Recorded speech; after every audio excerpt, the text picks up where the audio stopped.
Take that. I already know what she's gonna say. Me too. The online. Happy Monday. Hi. Okay, we have a lot of news today, a lot of big announcements. It's an important week as we gear up for school. Labor Day is coming. Late by day. So I want to thank you all for tuning in. I know what she's gonna say.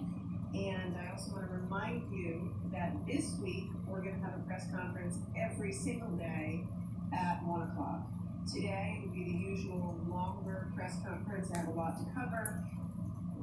Every other day it's going to be shorter. We're going to just primarily focus on schools.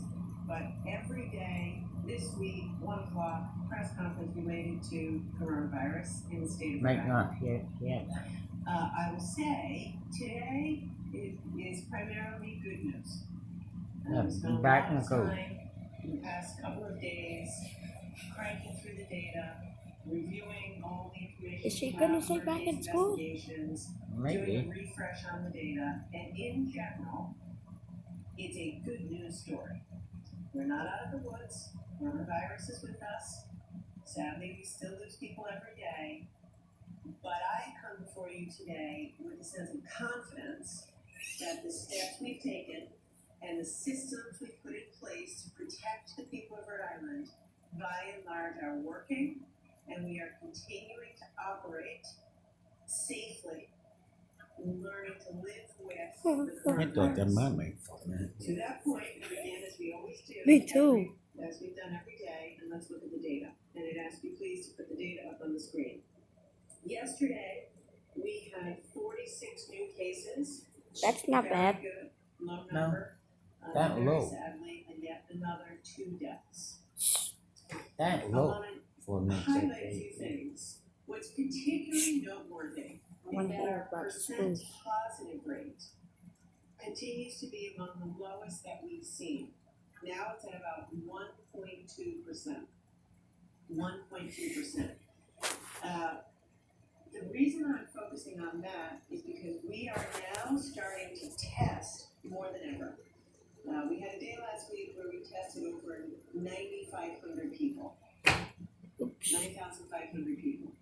So, of course, I was supposed to be back in school today. you're going to find more Yeah. cases. The 31st.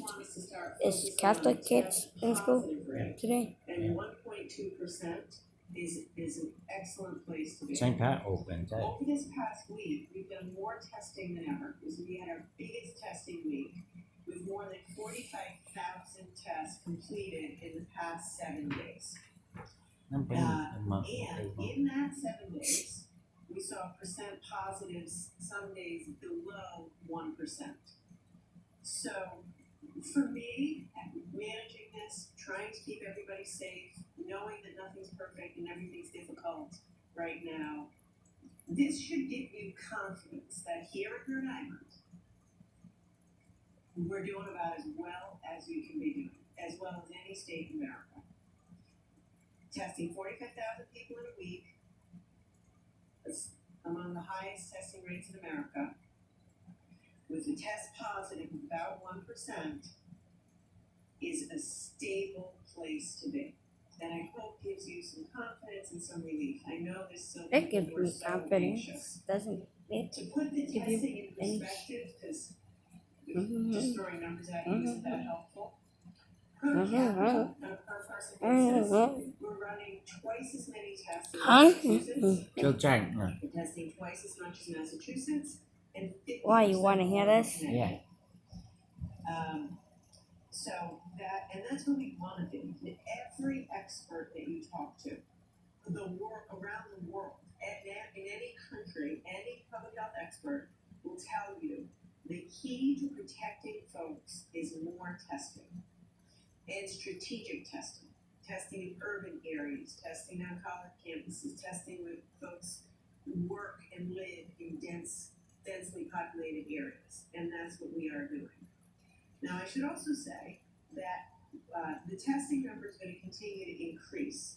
You know, we're doing, say, 5,000 a day. That's going to continue to go up. The kids are going to come back to school. The number will go up.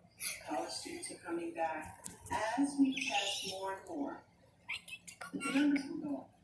So don't be alarmed if on a day that we test 9,000 people, we find 90 or 100 cases. As long as the test positive percentage remains as low as it is now, between 1% and 2%, that is a very good and stable place to be. Good. To this point, people wondering how are we doing. I know so many people still look at pictures of Florida, Arizona, Georgia, and I'm gonna Texas. put the phone right here Focus on so I can eat my where donut. we Or have you could managed take that to because find I want a to good, eat my donut. stable spot between keeping a lid on the virus and living our lives, going back to work, going to the beach, going back to college. That's Come on, what we're Joe trying to manage. move. A place where we keep a lid on the virus, but also No, Mike, hold that all have day. an economy. Going out to eat, please, continue to support the economy if you can. Go back to work if you have a job. To that point, in a new study that's been put out by Moody's and CNN that compares individual state success at returning to our pre-COVID economy, I'm proud to say that Rhode Island, last week, we were 6th best in the country, and they've come out with a revised study, and Rhode Island is now number 3 in America. So as we compare ourselves to other states, we are getting folks back to work, but also low test positive rate. That is a testament to the people of Rhode Island. That is because you guys, you're tuning in at 1 o'clock, you're keeping your social gatherings to 15, you're wearing masks, following the guidelines, keeping your contact tracing notebooks. It is working. And until we have a vaccine, this is the way we're going to have to live. And I want to continue to get people back to work, but also keep that test positive rate low where it is now. We don't want an overwhelmed hospital system, which is happening in many states, but not here. And we don't want to start going back up the curve. We've been there, it's scary, and we don't ever want to go back. So as we begin the week together, and I know we have a lot to cover today, and I hope you will feel as I do, that we're in a stable place, have some confidence, and don't breathe a sigh of relief knowing that we're in a good place, but continue to be vigilant, because it is that vigilance that is allowing us to be in this great place. Okay, I want to start quickly with an update on what we saw this weekend. In our businesses and restaurants throughout the weekend. Last week, we conducted more than 1,200 inspections. That's another record high. Employee and customer mask compliance was fantastic, around 96%. We saw about 14% of bars where customers weren't properly separated from bartenders. That's an improvement from the last few weeks. So thank you. We still want to do better, but it's an improvement. And 15% of bars where we had crowding. That's a bit of an increase in the past 2 weeks, so let's all be careful at a bar, keep our distance, no crowding. I want to be very clear. I want to hear about schools. Crowding, particularly indoors, is the best. Get on to schools already. I said it so many times, I'm going to say it again. If you find yourself in a indoor space, crowded by a lot of folks that you don't know, that's not where you want to be. You want to get out of that, go outside, remove yourself.